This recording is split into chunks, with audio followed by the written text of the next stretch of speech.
Welcome back to the channel, Biblical Research and Innovation Network for Africa. This video is a sequel to the first video about the job specification of the church ushering team. And here I want to go straight to the point by considering essential functions of the usher.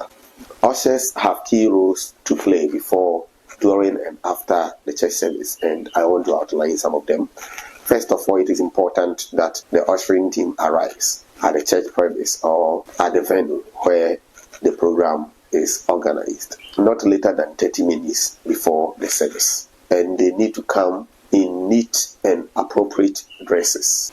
They have to look smart, yet they need to look appropriate for the function, and they need to consider the cultural issues in dressing as far as their community is concerned. But on this point, the main thing is that they need to come at least 30 minutes before the program starts. This is my own prescription. It may be less, it may be more, depending on what you think is necessary in your context. They come early enough to ensure that the place is clean and safe for the program. So come and see whether the chapel is clean or whether the chapel is safe enough. Safety issues is also important when it comes to our worship life, and the ushering team is expected to also help in that direction. Ushers are required to be punctual and time conscious, as they are required to be at church earlier than the other congregants. The second thing is that before the church service, as people arrive, the usher is expected to extend right hand of fellowship. You give the worshipper who is now arriving a warm handshake or a smile, not a laugh, but a warm handshake, warm and firm, or a smile, or the two put together. It is important to add that one has to take into consideration the interpretation of some of these actions within the community or the society in which they live in order to know how to do it appropriately. But in most societies, a warm handshake and a smile will do. You welcome them to come to the service and direct them to sit where they are expected to sit. There are some people who are not even familiar with the church's layout where they are supposed to sit. They don't know, but whether they know or not, it is important for us to guide them and direct them to where they are expected to be. The third point is that before the service, the ushering team should check with the minister to see, or with the ministers to see if there are any special events during the service, such as baptism or special offering, the Eucharist, that is the Holy Communion. If there is any special appeal to be done or fundraising to be done, we need special preparation. And so before the service, they check with the minister or the ministers in charge of the society to know what is going to happen in the church. And some of these things, the ushering team will know even before the day, in the sense that announcements are made in that regard. Then, I have mentioned this already, but let me mention it again as the fourth point. Greet people with smile when they arrive and a handshake, either one of them or both. And if there is any church bulletin to be given, you also hand it over to them. In some churches, we have bulletins. You may have some flyers to give to them, and it will be done before the service begins.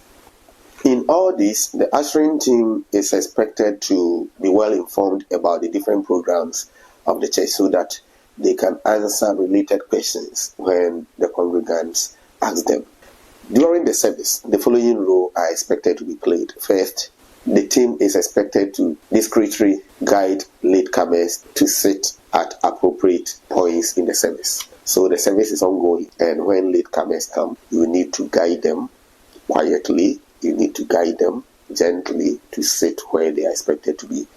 And this is also one of the reasons why we do not tell the worshippers to sit in front, so that those who will come late will sit at the back without disturbing. So if you are the type who doesn't like sitting in front, you have a particular place where you normally want to sit. Please desist from that. Repent and stop that. Other than that, you make the ushers work difficult for them. Please take note. Number 2, The team is expected to take offerings, tithes, and harvest proceeds to be counted after it has been dedicated to the Lord. I don't know what happens in your church, but in most churches, including mine, they are expected to take the offering, the tithe, the special collection, the appeal for fund to wherever is designated to be counted, and whoever is involved can also join them. They are to organize the flow of the congregation as they come forward for communion, and as they come forward for baptism, as they come forward for offertory. So the ushers will guide you. This row is going first, followed by this one, followed by that. Please follow their instructions, and ushers, make sure you also give direction to us. Don't wait for anybody to tell you to do that. Please do it immediately. It takes time. Begin to direct people to move to give their offering or to take the communion. The ushering team is also expected to monitor the congregation during the service to see if any church member has any special need that requires attention. As the service is going on, some people may have some special needs, and it is expected that the ushering team will identify these people and help them. There are some members who may need to attend to the nature's call, and if they don't know where it is, they will need your attention.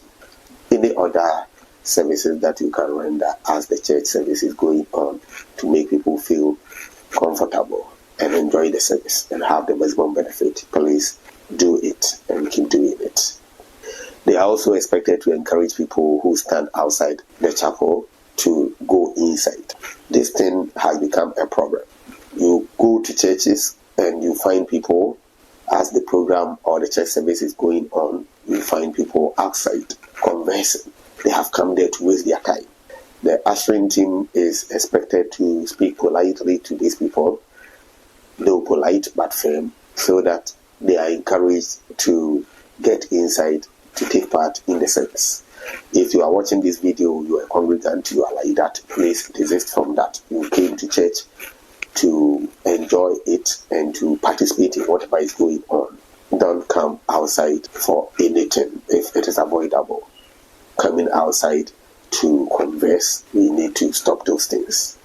Then again, during church services, it may be the responsibility of the ushering team to collect personal details from visitors, especially when they have been introduced to the church. We normally do this during announcement. Then we direct them to follow an usher, who then takes them to a place to collect their personal details so that we can contact them and make follow-up when the need arises.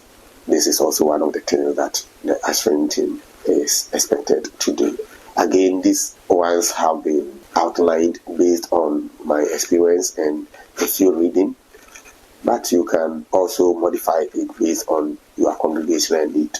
So we don't take this as something that is universal and applicable everywhere. As I continue to the last part, after the church service, they are expected to help to turn off lights and fans in the church or in the chapel. They are also expected to return any item that was taken from the vestry or from anywhere back to where it was taken from.